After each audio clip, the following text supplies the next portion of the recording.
exchange of gases. 14.1.1 Human respiratory system. Human respiratory system শুরু হচ্ছে দুটো ছিদ্র দিয়ে, টু নস্ট্রিলস, যেই দুটো ছিদ্র ঠোঁটের ঠিক উপরে থাকে এবং এটা দিয়েই প্রথম শরীরে বাতাস ঢুকে।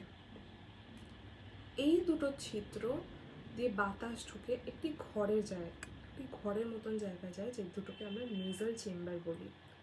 বাতাসটা এই দুটো ছিদ্র দিয়ে, ঠোঁটের ওপরে দুটো ছিদ্র থাকে নস্ট্রিলস, সেই দুটো ছিদ্র থেকে একটি ঘরের মতন জায়গা যায়, যেগুলোকে আমরা নেজাল চেম্বার্স বলি।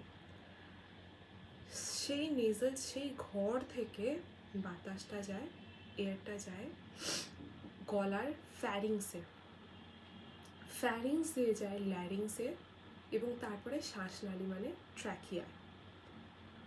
এবার বাতাসটা ফ্যারিংস থেকে, গলার ফ্যারিংস থেকে ল্যারিংসে যায়। ল্যারিংস হচ্ছে একটি নরম হাড় দিয়ে বানানো একটা বক্সের মতন, যেখান থেকে আওয়াজ উৎপন্ন হয়, সেই জন্য ল্যারিংসকে সাউন্ড বক্সও বলা হয়। তাহলে বাতাসটা নেজাল চেম্বার হয়ে গলার ফ্যারিংস দিয়ে ল্যারিংসে যায়। ল্যারিংসের ওপরে থাকে হচ্ছে গ্লটিস, মুখের, ল্যারিংসের এই বাক্সটার মুখটা, ল্যারিংস তৈরি হচ্ছে নরম হাড় কার্টিলেজ দিয়ে, তাহলে এর যে মুখের যে ঢাকনাটা গ্লটিস, মুখটাকে বলা হচ্ছে গ্লটিস।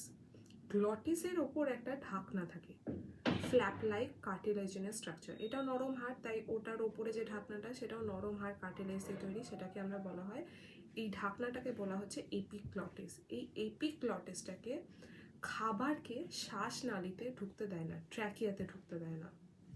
তাহলে নিঃশ্বাসটা ছিদ্র নস্ট্রিলস থেকে নেজাল চেম্বার হয়ে ফ্যারিংস, গলার ফ্যারিংস থেকে ল্যারিংসে যায় এবং সাউন্ড বক্স, তারপর ট্র্যাকিয়াতে আসে, ঠিক আছে, শ্বাসনালীতে। এবং ট্র্যাকিয়া থেকে এটা দুটো ভাগে ভাগ হয়ে যায়, প্রাইমারি এবং লেফট ব্রঙ্কাই, যে একটি সোজা নলের মতন, যেটা বুকের মাঝামাঝি ফিফথ থোরাসিক চেম্বারে গিয়ে, ফিফথ থোরাসিক ভার্টিব্রাতে গিয়ে দুটো ভাগে ভাগ হয়ে যাচ্ছে, প্রাইমারি এবং সেকেন্ডারি ব্রঙ্কাইতে।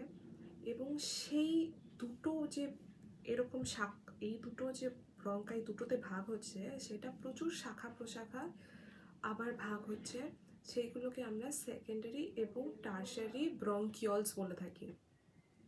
ওই ব্রঙ্কিওলসগুলো আবার শেষে গিয়ে একদম ছোট পাতলা টার্মিনাল ব্রঙ্কিওলসে গিয়ে